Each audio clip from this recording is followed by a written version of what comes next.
I feel like there is a scene that is growing who is much less interested in pointing out differences between people, what you're riding, or how cool you are, how tough you are, and more interested in saying, hey, you too, me too.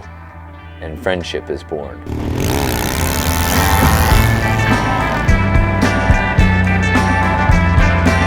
I think I first came to Sturgis Motorcycle Rally when I was like 5 or 6, and I hated it. It seemed like just a sea of leather, and it was just a very strange, loud, smelly, leathery experience. And then fast forward, Pops and I have been coming here, I think, since I was 15 years old, and I've come every year since. And so when I heard that somebody wanted to put on a camp that was gonna be cheap, that was gonna be everyone is welcome, that's gonna be like, you're gonna sleep in tents, and it's gonna be loud all of the time, and there are gonna be no rules. Yeah, it was a green light for me. I could not dial a number fast enough. So I talked to Damon, fighter of the night man, and that was the beginning of Camp Zero.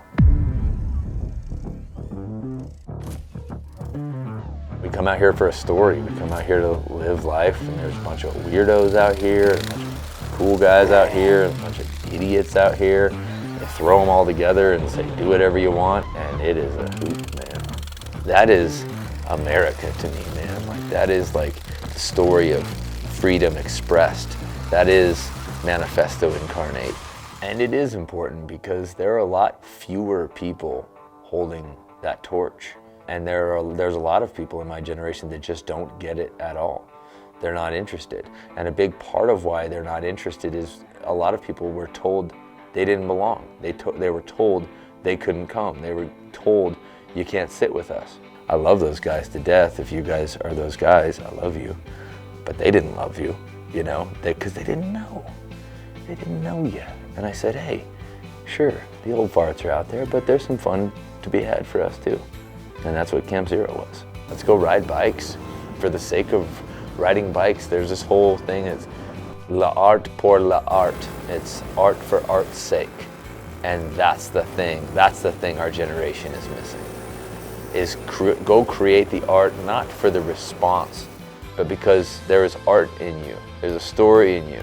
No one gets out alive, man. Live accordingly. We don't get to find out how much we've got left. We don't get to save it for later. It's on, like, we're in it. This is the experience.